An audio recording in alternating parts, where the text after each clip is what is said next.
Assalamualaikum warahmatullahi wabarakatuh. Halo teman-teman, apa kabar semuanya? Di sini saya Nurhalisa akan menyampaikan materi dan berbagi materi kepada teman-teman tentang pendudukan fungsi hadis terhadap Al-Quran dan argumen kehujahan yang karu sunnah.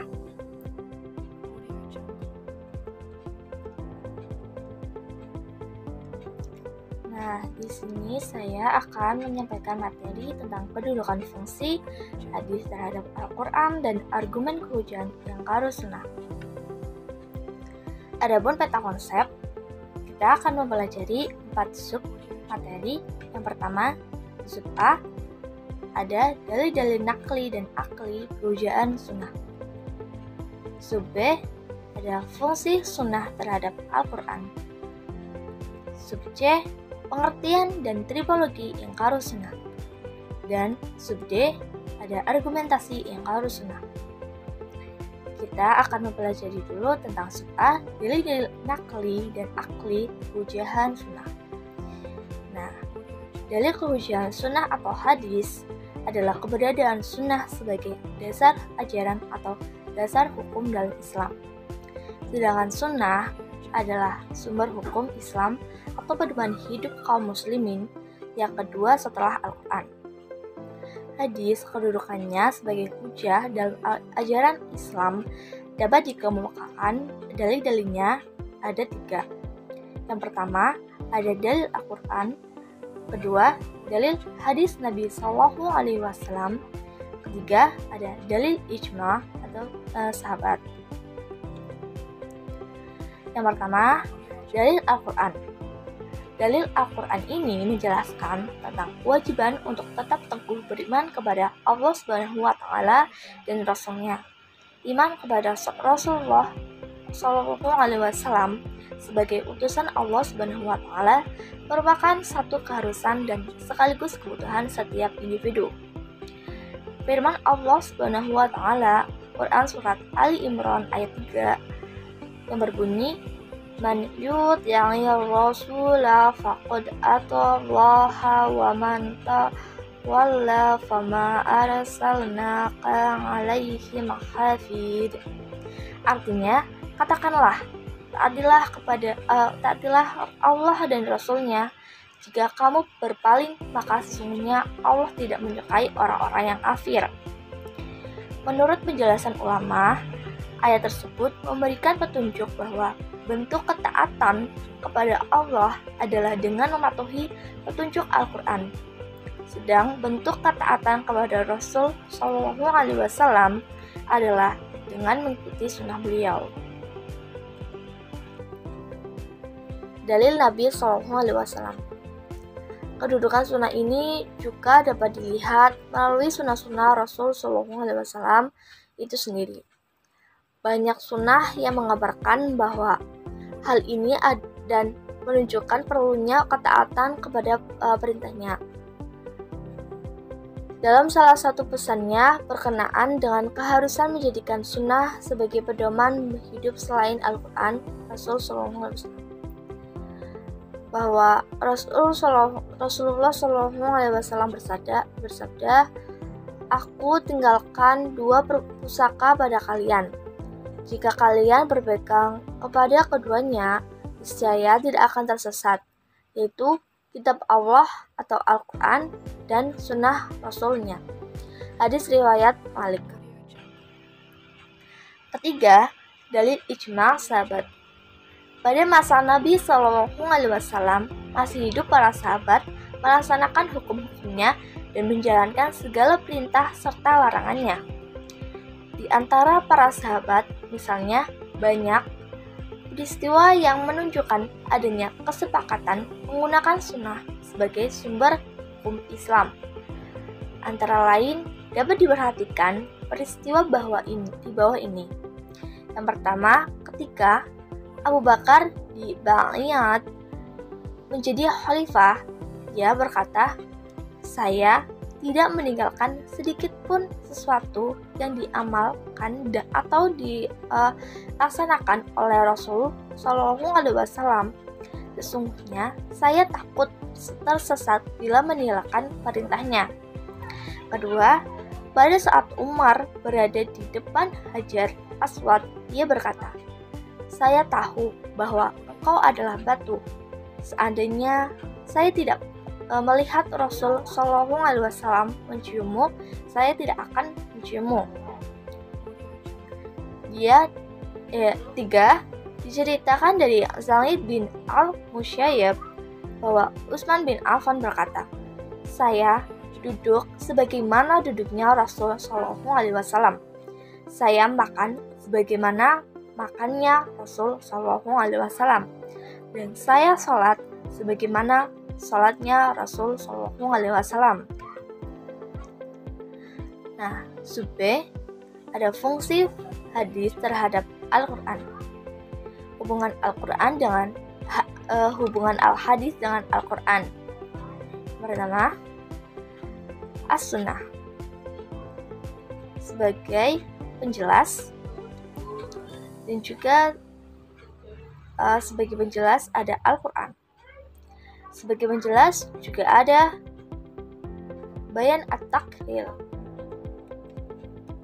Bayan At-Tafsir, Bayan At-Tashiri, dan Bayan An-Nasyiq.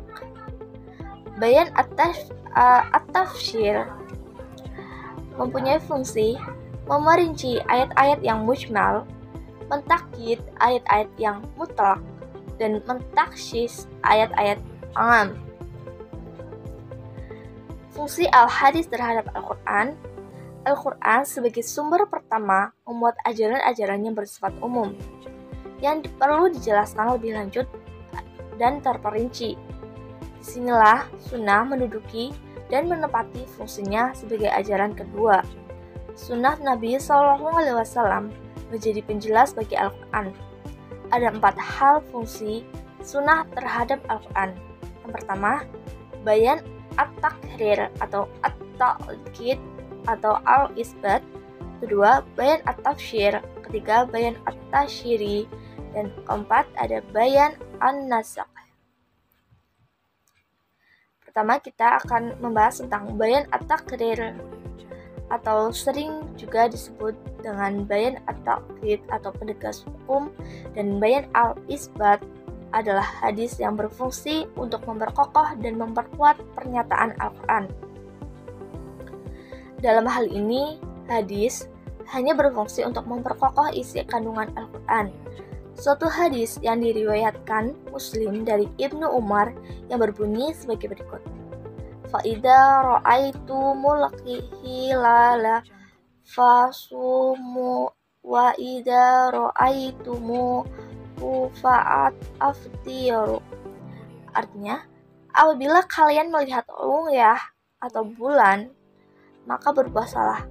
Juga apabila melihat ru'yah itu, maka berbukalah. Hadis riwayat Muslim. Hadis ini datang mentakrir ayat Al-Quran di bawah ini, yang artinya, maka barang siapa yang mempersaksikan pada waktu itu bulan, hendaklah ia berpuasa. Quran Surat Al-Baqarah ayat 2. Bayan at-tafsir adalah penjelasan sunnah Nabi SAW terhadap ayat-ayat yang memerlukan perincian atau penjelasan lebih lanjut, seperti pada ayat-ayat yang mujmal, mutlak, dan am. Yang dimaksud dengan bayan at-tafsir adalah menjelaskan maksud dari Al-Quran. Fungsi hadis dalam hal ini adalah berinci ayat-ayat yang masih global atau bayan al-mujmal. Mujmal itu artinya yang ringkas atau singkat. Kedua, membatasi ayat yang mutlak atau taqyid al-mutlak.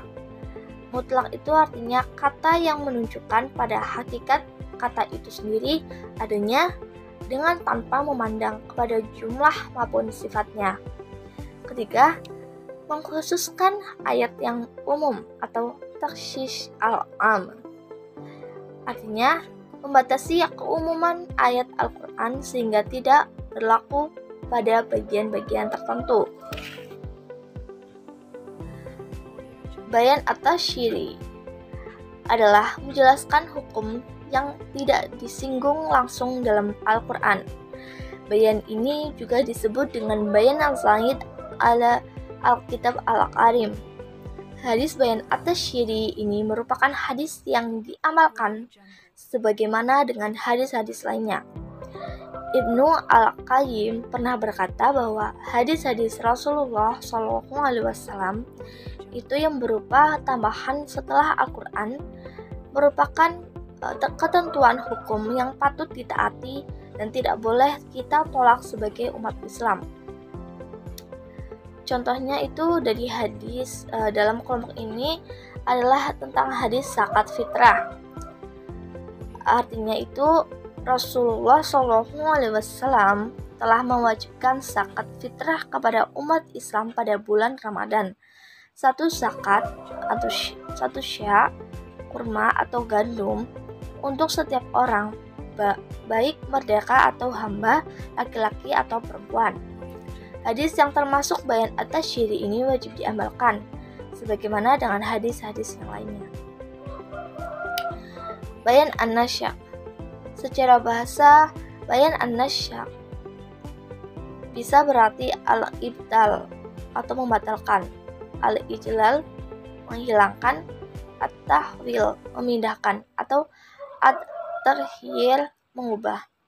Menurut ulama mutaqaddimin, yang dimaksudkan dengan bayan an-nasyak adalah adanya dalil syara yang datang kemudian, dan pengertian tersebut menurut ulama yang setuju adanya fungsi bayan an-nasyak dapat dipahami bahwa hadis sebagai ketentuan yang datang berikutnya dan menghapus ketentuan-ketentuan atau isi Al-Quran yang datang kemudian. Menurut ulama muqaddimin mengartikan bayan an-nasyak ini adalah dalil syara yang dapat menghapuskan ketentuan yang telah ada karena datangnya kemudian. Imam Hanafi membatasi fungsi bayan ini hanya terhadap hadis-hadis muawatir dan masyhur saja, sedangkan terhadap hadis ahad ia menolaknya. Hadis ini merupakan mereka menasyak isi Al-Quran surat Al-Baqarah ayat 180 yang artinya diwajibkan atas kamu apabila seorang di antara kamu kedatangan tanda-tanda maut, jika ia menekan harta yang banyak, berwasiat untuk ibu dan bapak dan kerabatnya serta ma'ruf. Ini adalah kewajiban atas orang-orang yang bertakwa. Subce yang harus sunnah dan dalil nakli dan akli yang harus sunnah. Pertama, pengertian ingkarus sunnah. Kedua, sejarah ingkarus sunnah. Ketiga, tipologi ingkarus sunnah. Keempat, upaya mengatasi ingkarus sunnah. Apa sih ingkarus sunnah itu? Ada dua arti. Yang pertama kita arti menurut etimologis. Kata ingkar al-sunnah terdiri dari dua kata, ada ingkar dan sunnah. Ingkar secara etimologis diartikan menolak, tidak mengetahui dan tidak menerima sesuatu baik lahir dan batin dan dilatar belakangi oleh faktor ketidaktahuannya atau faktor lain. Dan sunnah itu adalah hadis-hadis Rasulullah SAW. Yang kedua ada menurut terminologi. Dikemukakan pengertian ingkar sunnah menurut para ahli. Yang pertama, paham yang timbul dalam masyarakat Islam yang menolak hadis atau sunnah sebagai sumber ajaran Islam kedua setelah Al-Quran. Kedua, suatu paham yang timbul pada sebagian minoritas umat Islam yang menolak dasar hukum Islam dari sunnah sahih, baik sunnah praktis atau yang secara formal dikodifikasikan para ulama, baik secara totalitas mutawatir maupun ahad atau sebagian saja, tanpa ada alasan yang dapat diterima. Latar belakang ingkar sunnah. Ingkar al-sunnah adalah paham yang timbul dalam masyarakat Islam yang menolak hadis atau sunnah sebagai sumber ajaran Islam kedua setelah Al-Quran. Sejarah kemunculan ingkar al-sunnah ini dibagi dalam masa klasik dan masa modern.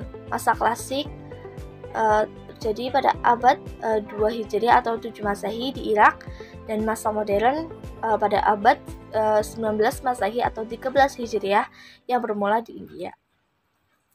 Latar belakang munculnya ingkar sunnah ini lebih disebabkan karena kurangnya pengetahuan, keraguan pada kodifikasi hadis, dan kecenderungan yang salah terhadap Al-Quran. Untuk memperkuat pahamnya, mereka menggunakan argumen nakli dan argumen non-nakli. Di antara argumen naklinya adalah bahwa agama bersifat konkret dan pasti. Al-Quran sudah lengkap dan tidak memerlukan penjelas. Kriteria yang paling menonjol dari ingkar sunnah adalah mendahulukan ketetapan hukum berdasar nas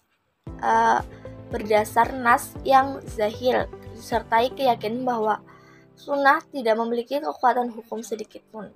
Namun demikian, berbagai upaya untuk mengantisipasi paham ini tetap dapat dilakukan. Pokok-pokok ajaran ingkar sunnah. Ada 10. Yang pertama, dasar hukum Islam hanya Al-Quran saja. Kedua, syahadat mereka isyhadu bi anna muslimun. Ketiga, Rasul tetap diutus sampai hari kiamat. Keempat, puasa wajib hanya bagi orang yang melihat bulan saja. Kalau seseorang saja yang melihat bulan, maka dia sajalah yang wajib berpuasa. Kelima, sholat mereka bermacam-macam. Ada yang sholatnya 2 rakaat dan ada yang hanya ketika ingat saja. 6. Tidak percaya kepada semua hadis Rasulullah SAW. Menurut mereka, hadis itu karangan Yahudi untuk menghancurkan Islam dari dalam. Ketujuh, Nabi Muhammad tidak berhak menjelaskan tentang ajaran Al-Quran. 8. Haji boleh dilakukan selama 4 bulan haram, yaitu Muharram, Rajab, Zulqa'dah, dan Zulhijjah. 9. Pakaian ihram adalah pakaian adab dan membuat repot. Oleh karena itu, waktu mengerjakan haji boleh memakai celana panjang dan baju biasa serta memakai jas atau dasi.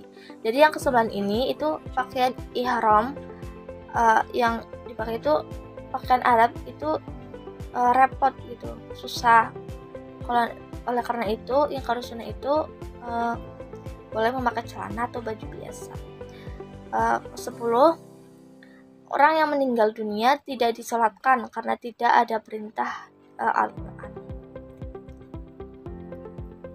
Sejarah ingkar sunnah. Ingkar sunnah historitas. Ada 2, ingkar sunnah pada masa periode klasik. Kedua, ingkar sunnah pada periode modern.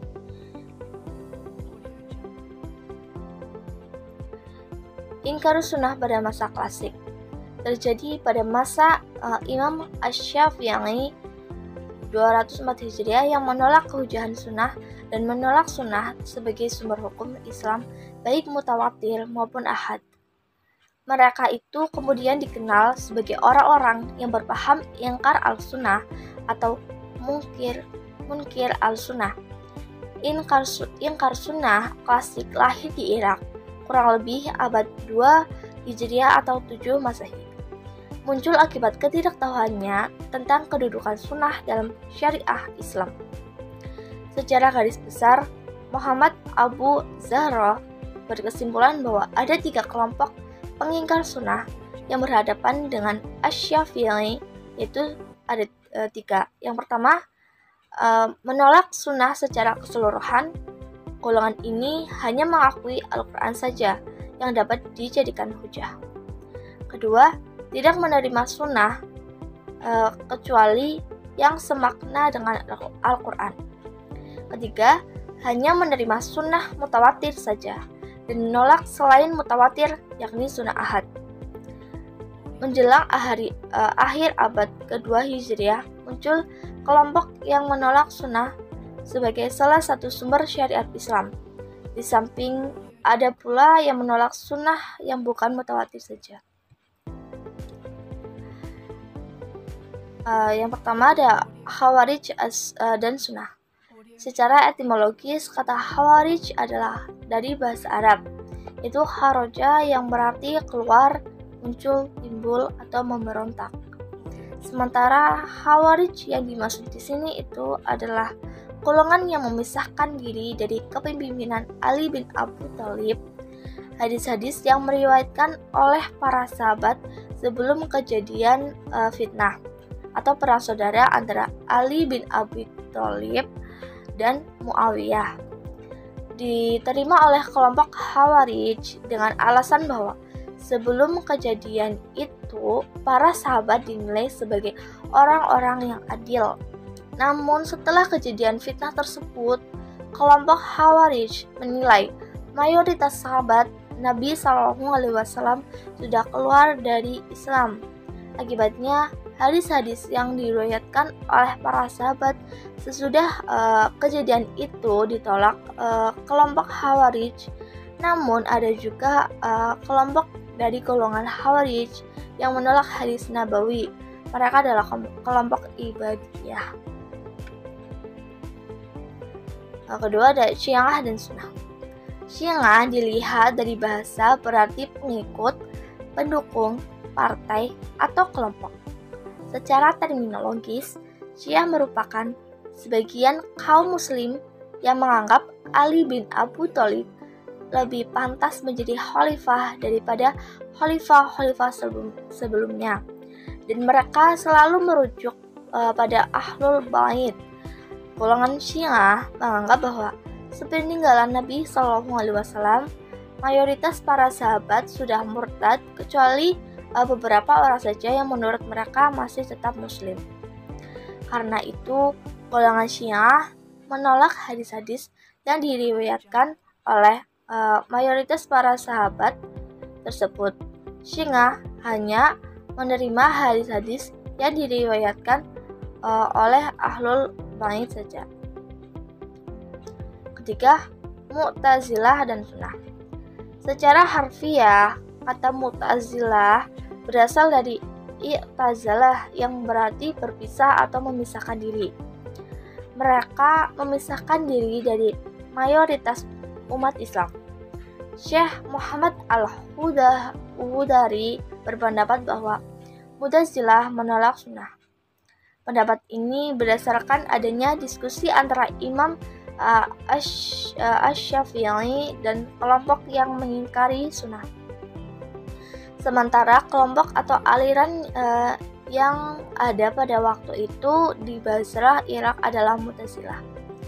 Ada sebagian ulama Mu'tazilah yang menolak sunnah, yaitu Abu Ishaq Ibrahim bin Sajjar atau An-Naddam. Ia mengingkari kemukjizatan Al-Quran dari segi kebahasaannya, mukjizat Nabi SAW, serta mengingkari hadis yang tidak dapat memberikan pengertian yang pasti untuk dijadikan sumber syariat Islam. Namun mayoritas ulama Mu'tazilah seperti Abu Al-Huzail Al-Alaf dan Muhammad bin Abdul Wahhab Al-Jubayyi justru menilai An-Naddam telah keluar dari Islam. Kedua, ingkarus sunnah pada masa modern. Setelah sempat teredam beberapa abad, lahir ingkarus sunnah di India, kurang lebih abad 19 Masehi atau 13 Hijriah. Kemudian muncul ingkarus sunnah di Kairo, Mesir, abad 20 Masehi atau 14 Hijriah. Munculnya ingkarus sunnah akibat pengaruh pemikiran kolonialisme yang ingin melumpuhkan dunia Islam. Apabila ingkarus sunnah klasik masih banyak bersifat perorangan dan tidak menanamkan dirinya sebagai mujtahid atau pembaharu. Ingkar al-sunnah modern ini banyak yang mengklaim dirinya sebagai mujtahid dan pembaharu. Di India, tokoh-tokohnya ada Syed Ahmad Khan, Chirag Ali, Maulvi Abdullah Jagralevi, Ahmad ad-Din Amritsari, Aslam Chiragpuri, Ghulam Ahmad Parvez, dan Abdul Khaliq. Dari mereka ini kemudian muncul kelompok pendukung masing-masing. Ingkarus Sunnah muncul di Mesir pada masa Syekh Muhammad Abduh yang kemudian diikuti oleh murid-muridnya. Sebagian besar dari mereka hanya menerima hadis mutawatir saja. Di Indonesia sendiri, Ingkarus Sunnah muncul sekitar tahun 1980-an. Mereka menanamkan pengajian yang mereka adakan dengan sebutan kelompok Qur'ani atau kelompok pengikut Al-Quran. Ketiga, ada tripologi Ingkarus Sunnah. Ada 5 tripologi Ingkarus Sunnah. Yang pertama, mendahulukan ketetapan hukum berdasarkan nas yang zahir, disertai keyakinan bahwa sunnah tidak memiliki kekuatan hukum sedikitpun. Kedua, menolak hadis Nabi baik seluruhnya maupun sebagian. Ketiga, menyalahi faham mayoritas ulama dan umat.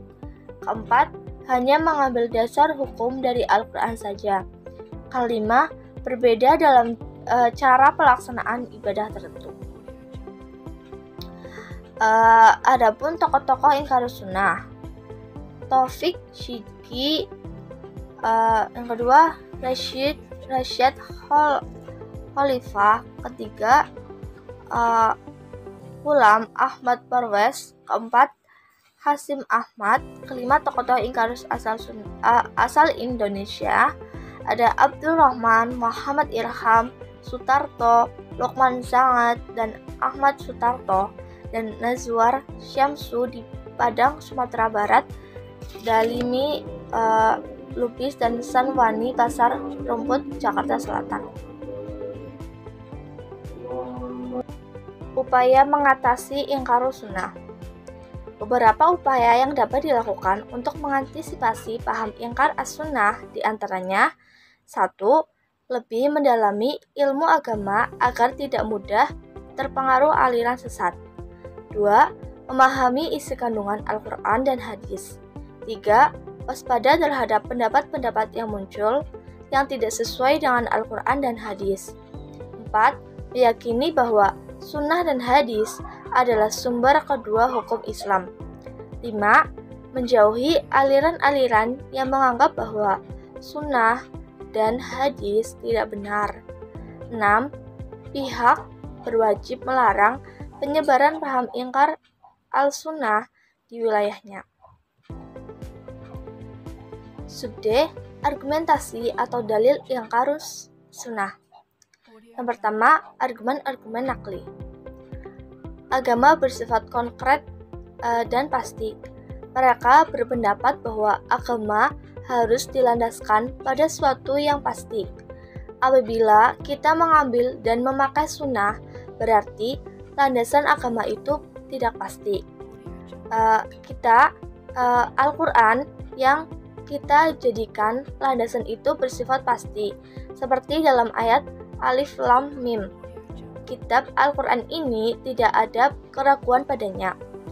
Petunjuk bagi mereka yang bertakwa. Quran Surat Al-Baqarah ayat 2. Apabila agama Islam bersumber dari hadis, ia tidak akan memiliki kepastian, sebab keberadaban hadis, khususnya hadis ahad, bersifat zani.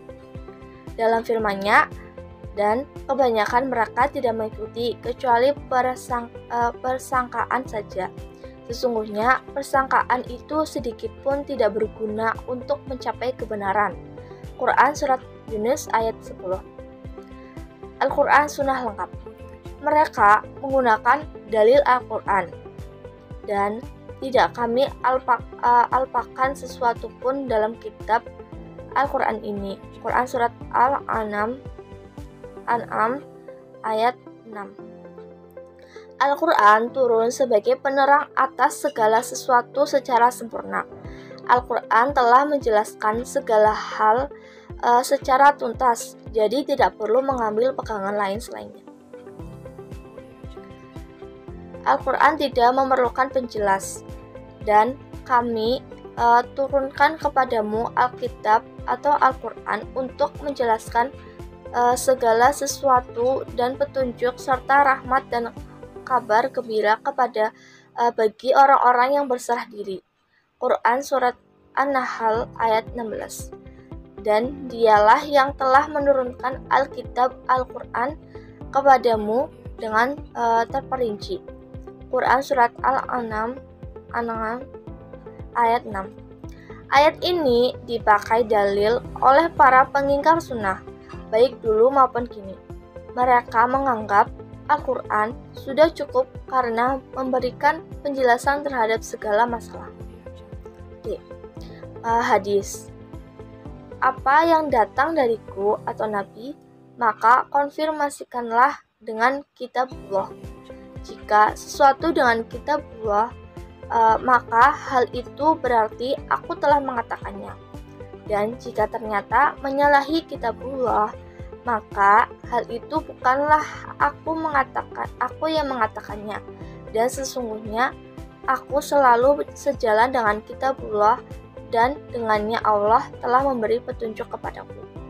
Menurut para pengingkar sunnah, berdasarkan riwayat tersebut, maka yang harus dipedomani bukanlah hadis Nabi, melainkan Al-Quran.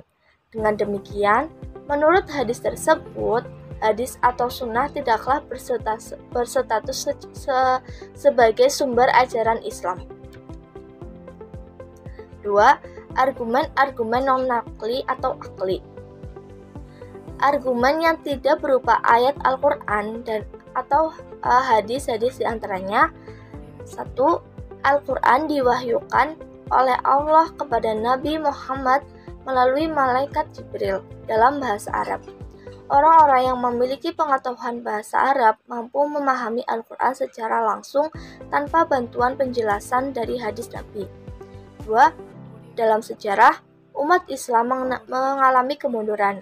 Umat Islam mundur karena umat Islam terpecah-pecah. Perpecahan itu terjadi karena umat Islam berpegang kepada hadis Nabi. 3. Asal mula hadis Nabi yang dihimpun dalam kitab-kitab hadis adalah dongeng-dongeng semata. 4. Menurut Dr. Taufik Sidki, tiada satupun hadis Nabi yang dicatat pada zaman Nabi. Pencatatan hadis terjadi setelah Nabi wafat. Dalam masa tidak tertulisnya hadis itu, manusia berpeluang untuk mempermainkan dan merusak hadis sebagaimana yang telah terjadi. Sekian materi dari saya. Kurang lebihnya mohon maaf dan terima kasih. Wassalamualaikum warahmatullahi wabarakatuh.